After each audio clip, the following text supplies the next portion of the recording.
Hola, yo soy Lida Duarte, periodista de la edición digital del diario Última Hora, y este es el primer episodio de Timore, un podcast en el que buscamos explicarte un tema, un hecho, una historia que nos permita entender el Paraguay que vivimos hoy. En esta ocasión conversamos con Diego Barreto, periodista de la sección política de Última Hora, sobre la crisis en el Partido Liberal Radical Auténtico, su debilitamiento como efectiva oposición del gobierno colorado, y específicamente hablamos sobre la figura del senador Dionisio Amarilla, un aliado estratégico del movimiento Colorado que fue recientemente expulsado de su propio partido.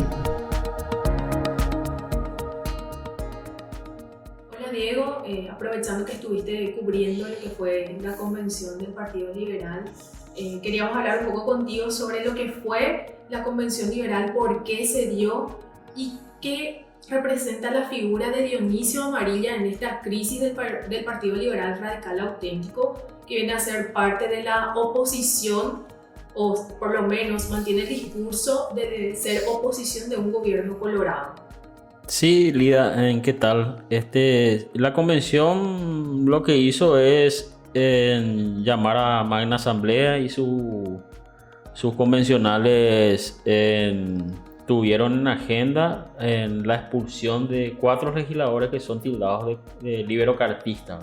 ¿Por qué liberocartistas? Porque constantemente apoyan proyectos que provienen de ese sector político partidario, del Partido Colorado.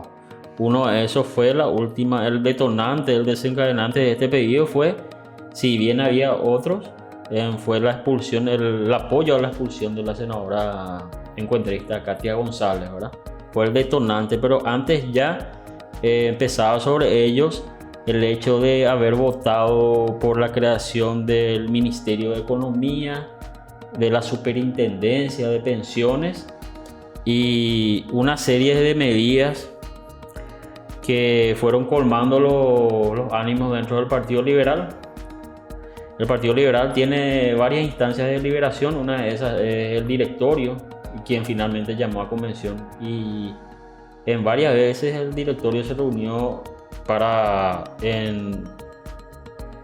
recomendar a la línea partidaria a sus legisladores, ¿verdad? Y quienes desconocen generalmente este tipo de recomendaciones son los que luego van y se pide por ellos sanciones partidarias, ¿verdad? Dionisio se defiende diciendo que no existe el mandato imperativo, que la Constitución les ampara a los legisladores tener libre acción dentro de lo que es en su actuar dentro de las cámaras, ¿verdad? No obstante, también el partido dice que ellos están representando una banca gracias al Partido Liberal, ¿verdad? Y que ellos tienen la prerrogativa de decir quién sí y quién no puede representar al partido. En este caso, Dionisio pierde la calidad de afiliación, pero sigue con su banca, ¿verdad? Dionisio Amarilla, como sabes, fue primeramente diputado por Central con su propio movimiento político. Luego pasó al Senado apoyando la dupla de Efraín Alegre, Leo Rubín. En esa ocasión él fue uno de las listas más votadas del Senado dentro del partido, pegándose a la dupla de Efraín en ese entonces, con quien luego tuvo una también feroz interna, ¿verdad? Y a partir de ahí es que se arrimó a Blas Llano. Sí, luego se decanta él entre los dos líderes partidarios, porque generalmente, si bien hay varias corrientes dentro del partido, varios movimientos, siempre se decantan entre quién está más próximo o más alejado de uno de esos dos líderes del movimiento, que eran Efraín Alegre y Blas Llano, ¿verdad? Cuando se da la pelea con Efraín Alegre por las posturas ya radicales, o en este caso las posturas institucionales que Efraín recomendaba a los parlamentarios de la lista 2, siempre eran desoídas tanto por Blas Llano y el sector de Dionisio, ya en el periodo 2018-2023. Y ahí empieza el enfrentamiento, ¿verdad? Cuando empiezan a llamarlos y a amenazarlos con sancionarlos si no seguían la línea partidaria, ¿verdad? que hay que decirlo, no lo mandan los presidentes del partido, generalmente son mandatos que se bajan en las convenciones. Los convencionales son las máximas autoridades del partido y por ende eso es lo que después los titulares partidarios le encomiendan a los parlamentarios, ¿verdad? Y ahí se asocia, se pega más o articula un grupo un bloque con el sector llanista del partido, consolidando el bloque más numeroso en el periodo 2018-2023 de los liberales, ¿verdad? En ese entonces la posición institucional venía menos en principio, pero que luego se logró recomponer. Se enfrentaba a este bloque armado por Dionisio y Llano, que claramente Dionisio en este caso ella iba consolidando también su acercamiento al cartismo de la mano de Llano, quien fue en periodo pasado presidente del Congreso gracias al apoyo del entonces presidente Horacio Cartes. Pero en el caso de Dionisio Amarilla, por ejemplo, él cuando fue en su primer periodo como senador, él fue destituido por sus colegas por casos de corrupción, ¿verdad? Porque tiene una lista, digamos, de casos de corrupción. Y justamente ahí tuvo el apoyo, no solo de Blas Llano, con quien ya tenía una cercanía, también incluso tuvo el apoyo de Mario Abdo, que en ese entonces era presidente de la República y además líder de Colorado Añetete, que es justamente el enemigo político de Horacio Cartes en ese momento. Entonces en ese momento incluso Dionisio Amarilla le agradeció a Mario Abdo su apoyo, a pesar de que igualmente fue destituido en un proceso de pérdida de investidura. Pero luego volvió en el 2023 y ya volvió como líbero cartista directamente, porque él prácticamente al asumir ya expresó su apoyo a Santiago Peña y además su apoyo a Silvio Velar como presidente del Congreso, ¿verdad? Entonces ahí como que él ya mostró desde el vamos cuál va a ser su línea o su discurso político durante su nuevo periodo 2023-2028. Exactamente. Hay que decir también que Dionisio tiene unos antecedentes, si se quiere, ingrato o de enemistad con la propia oposición, porque fue una mayoría opositora la que votó su destitución en ese entonces, la bancada del Frente Guazú, PDP, un bloque de su propio partido, algunos colorados como bien mencionaste, una minoría es la que trató de... Sí, no, hay que decir, Beto Velar, tengo entendido que fue el único que votó en contra de su destitución en el 2019. En los demás entiendo yo que se abstuvieron o no estuvieron presentes, y la bancada del llanismo, que básicamente era su bancada, trató de frenar pero no pudo, ¿verdad? Por eso también él, además de directamente ya mostrar cómo va a ser su gestión como legislador en este periodo, bien recostado del lado del gobierno, siempre justificó el hecho de haber votado por Silvio Velar por el hecho de que él fue el que la había defendido en su anterior proceso de destitución, ¿verdad? Es como un pago de favores ahí, ¿verdad? Y luego ya vienen los otros proyectos en el que él hábilmente, en las veces que se le cuestiona, responde diciendo que son, por ejemplo, la creación del Ministerio de Economía, la superintendencia, calificado de impopulares por varios sectores, ¿verdad? Él dice que vota conciencia en favor de la ciudadanía, y además agrega eso de que son medidas supuestamente liberales, ¿verdad? Que él, y por eso él actúa con conciencia. Pero ese tipo de votos añadido a la destitución de Katy González es lo que finalmente se agrega dentro del nivel o dentro de su partido para finalmente ser sancionado, ¿verdad? Justamente mencionaste antecedentes, ¿verdad? Y como antecedentes también están los casos de corrupción que le atribuyen a él, ¿verdad? Porque él, por ejemplo, se presenta como él es oriundo de Guairá, de Tebicuarú. De niño estudió en una escuela nacional en Tebicuarú, y según él mismo cuenta, era repartidor de leche, ¿verdad? Después ya el colegio siguió en Pacaraí, que es ya el departamento central donde posteriormente hace carrera política como diputado. Exacto. Y ya en el nivel terciario estudió economía, la facultad, la UNA también, y ahí justamente en la UNA es donde tuvo cargos administrativos, también fue docente investigador y estuvo salpicado por, si te acordás, la primavera estudiantil, por la campaña Una no te calles, por el movimiento Una no te calles, y en ese momento, en uno de esos momentos, él se vio obligado a renunciar a un cargo en el marco de Una no te calles, que era la demanda estudiantil por los casos de corrupción dentro de la Universidad Nacional de Asunción.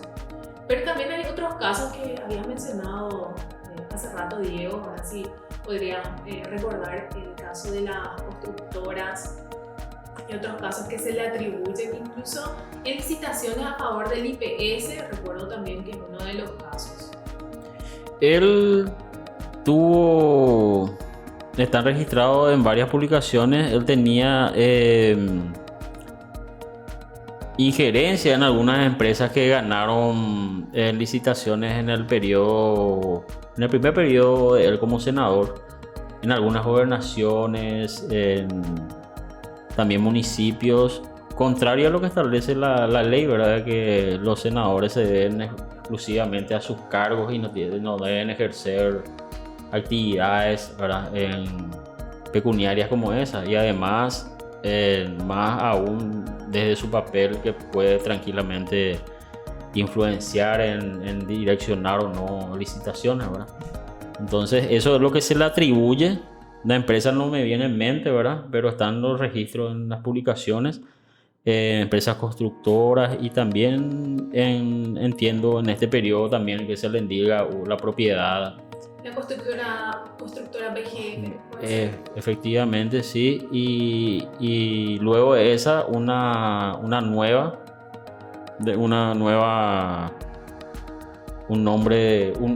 empresa que también trabaja aparentemente en alguna, o tuvo adjudicaciones en este periodo. Incluso su última declaración jurada, y él como activo describe que tiene más de $1 millón entre terreno, vivienda, autos, incluso deudas a cobrar, porque él presta también plata. Incluso vi familiares a quienes prestó dinero, pero estamos hablando dinero así de 200 millones. O sea, estamos hablando de un 200.000 guaraníes. Son montos muy importantes. Entonces, él, de ser un repartidor de leche, hace una carrera política donde tiene ciertos contactos económicos, estas adjudicaciones que mencionás, y pasa a tener activos por más de $1 millón, pero incluso su esposa trabaja en la Contraloría, donde también trabajaba en la parte de declaraciones juradas. Entonces eso también se le había cuestionado, ¿verdad? Que justamente coloca familiares en puntos estratégicos, y su esposa está incluso todavía hasta ahora en la Contraloría, y antes estaba incluso en la Dirección de Declaración Jurada, ¿verdad? Entonces, donde se puede manipular cierta información, son lugares estratégicos. Efectivamente. Y sí, es uno de los casos de los muchos que hay de dirigentes o de personas devenidos a políticos que ocupan espacios electivos que finalmente se enriquecen en la política, ¿verdad? Terminan finalmente multiplicando sus activos y sus bienes dentro de la carrera política. De hecho, en ser elegido o entrar en la carrera por un escaño en el Congreso dentro de un partido de masa como el Partido Liberal no es barato. Toda la gente te cuenta, ¿verdad? Y muchas veces te dicen así descaradamente cuánto cuestan las bancas, ¿verdad? Te dicen que una diputación cuesta 1.000 millones, ser senador cuesta $1 millón, ¿verdad? Inscribir un movimiento dentro de un partido grande cuesta mucho dinero, cifras realmente considerables que muchas veces los orígenes, el dinero, cómo se usa o de dónde proviene, es irrastreable pese a que existen los conductos, pese a que existe la ley que debería funcionar, aún no funciona, ¿verdad? Y siguen apareciendo personas que con dinero, con bienes o de origen dudoso, muchas veces, ¿verdad?, llegan a los escaños de poder. No va a ser no es el único ejemplo y no va a ser la última vez, ¿verdad? Ahora, ¿por qué en este caso es importante la decisión que tomó el PLRA en la convención de expulsarle a Dionisio Amarilla y a otros 3 legisladores del partido? ¿A qué se debe esta decisión y por qué tomó esta decisión del partido, que implica en realidad también tener menos escaños en el Congreso como un partido de oposición? Sí, y realmente el partido tiene 2 fines o tiene algunas consecuencias del hecho de haber expulsado. Algunas desde el punto de vista partidario positivo, ¿verdad? Porque ellos dicen que el partido de esta forma muestra se está depurando de sus filas ya que ellos consideran como perdidas, ¿verdad? En algunos de sus representantes que no hacen caso a la línea partidaria, están pegados al cartismo. Entonces ellos se muestran ya de esa manera como atractivos frente al electorado, ya en las puertas de lo que van a ser las municipales 2026, ¿verdad? Es de alguna forma también en tratar de generar confianza tanto al interior del partido, a los que sí hacen bien su trabajo, vamos a decir, ¿verdad?, a los que siguen la línea partidaria de oposición, a los que tratan de construir mayorías dentro del Congreso con miembros de la oposición. Y dentro de la oposición, obviamente el mensaje es que también son previsibles, ¿verdad? Que a partir de ahora sí se puede confiar en ellos, que se pueden establecer acuerdos, ¿verdad?, que sí se van a cumplir, porque cuando hay llamados concretos a negociar mesas directivas, en establecer posicionamiento frente a abusos del gobierno, finalmente las bancadas van todas separadas y entre ellos los liberales siempre son los más imprevisibles, ¿verdad? Entonces ese es el mensaje que dice el propio presidente del partido actual, Hugo Fleitas, que envían ellos al interior, tanto fuera del partido, ¿verdad? Ese saneamiento que él quiere establecer. De hecho, que justamente es una característica del PLRA, esa falta de unificación dentro del mismo partido, de mantener un mismo discurso, una misma posición, es una de las características, esa carencia, digamos, de unificación. Y justamente sobre el efecto que tiene este tipo de crisis en el partido. Recordemos que el PLRA pudo resurgir o reestructurarse, digamos, con la democracia tras la caída de Alfredo Stroessner, porque antes, durante la dictadura, tenía que militar en la clandestinidad, muchos fueron víctimas justamente de torturas, y con la democracia ellos pudieron reestructurarse, y en las primeras elecciones justamente lograron 17 escaños en el Senado y 33 en la Cámara de Diputados. Fueron creciendo, y después en las siguientes elecciones, mediante alianzas, fueron aumentando más. ¿Y qué ocurrió en el 2023? En el 2023 ya tenemos una disminución, 11 liberales en el Senado y 22 en diputados. Y si hablamos en el Senado otra vez de Eduardo Nakayama, que se distanció, y más las 4 expulsiones, se reduce aún más, digamos, esta representación del PLRA en el Congreso. Y estamos hablando de un bipartidismo que se va debilitando, ¿verdad? Teniendo en cuenta que el Partido Liberal y el Partido Colorado son los partidos con mayor representación en el Congreso. ¿En qué puede afectar, digamos, esta situación en lo que hasta ahora vimos el bipartidismo? Y consecuentemente, ¿cómo puede afectar la democracia? Ahora que recordemos que cuanto mayor mayor participación de agrupaciones partidarias, movimientos, se va consolidando la democracia. ¿Cómo puede afectar eso, esta situación al PLRA, y cómo es que puede estar afectando nuestra democracia? Primero, coincido contigo en este tema de la crisis del sistema de partidos, ¿verdad? Esto es consecuencia directa, seguramente, de la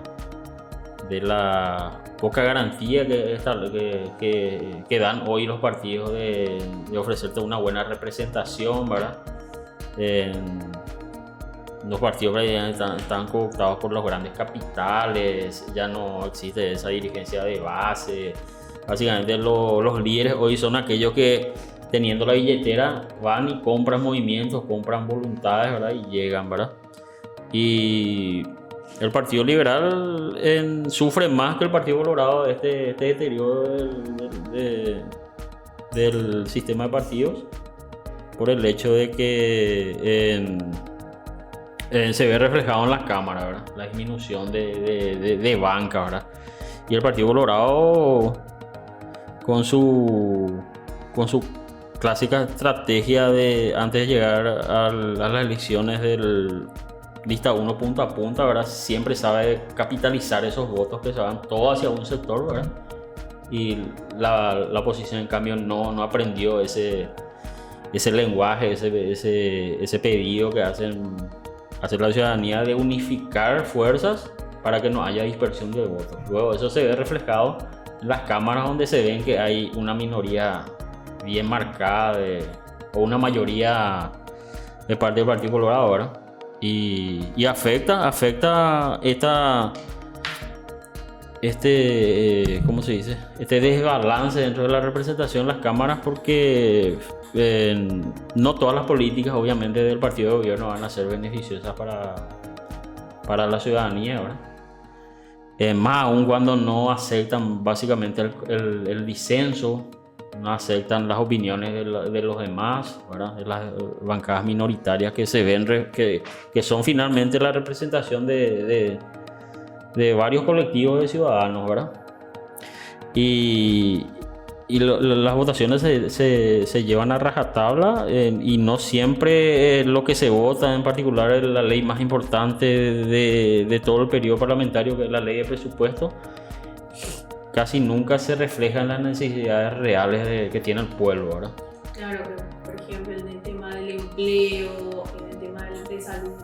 Vimos hace poco, hasta el propio presidente de la República se indignó en qué situación está el hospital de Itagua, por ejemplo. Claro. Entonces, en educación, cómo estamos en educación, el tema de los kits escolares, no están teniendo todavía los chicos las tarjetas de boleto estudiantil, ¿verdad?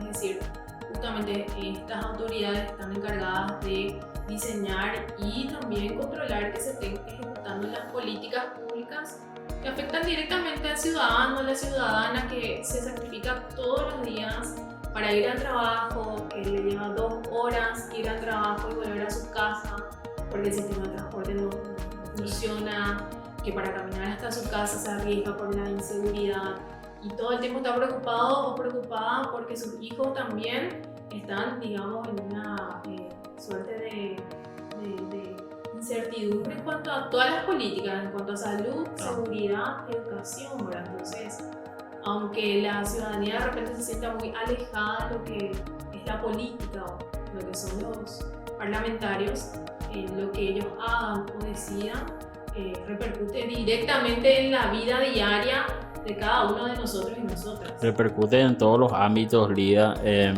Vos mencionabas en la movilidad, desde el transporte público, desde en la salud, la educación, en la atención que se da al campo, la descentralización. ¿Cuánto dinero del presupuesto público está destinado al desarrollo del campo, al desarrollo de ese productor primario, a ese que finalmente trabaja para enviarle a su hijo a estudiar a la ciudad, ¿verdad? Ese tipo de políticas que no vemos reflejado en un presupuesto que generalmente van a los grandes subsidios de transportistas, van a los subsidios de diésel para las grandes maquinarias de sojeros, o van a la patria contratista de hacer carreteras y puentes en todo el país en lugares donde nadie usa, por ejemplo, ¿verdad? O se infla, ¿verdad?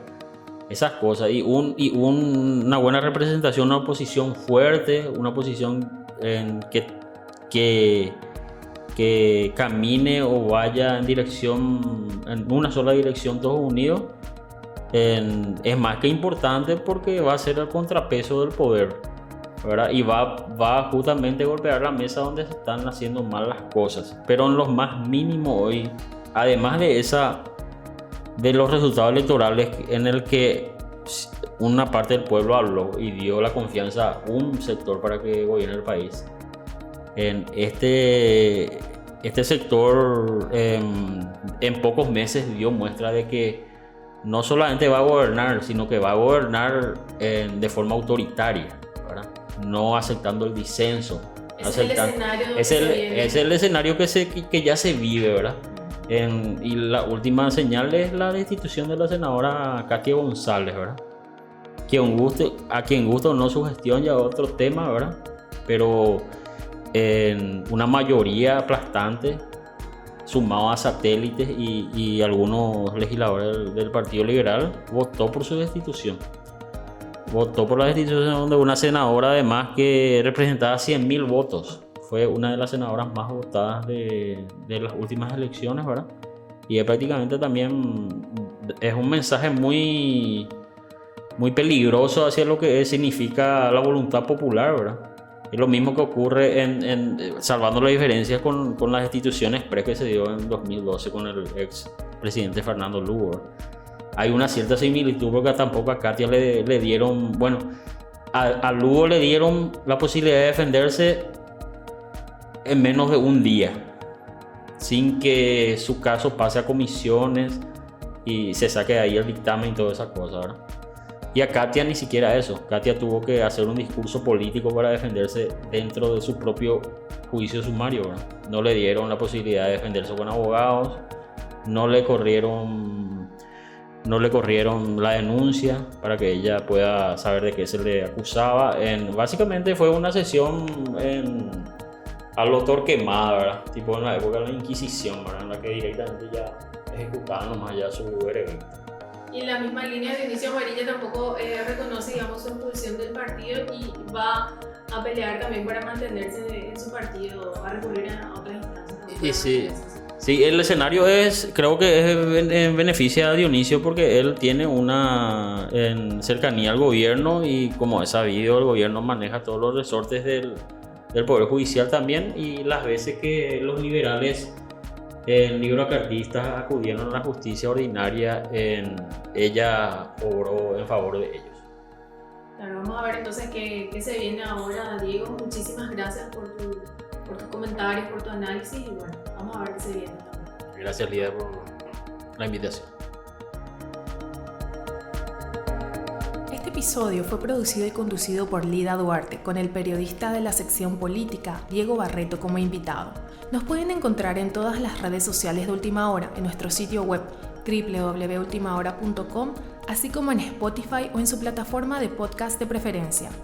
Muchas gracias por escucharnos y hasta el próximo programa.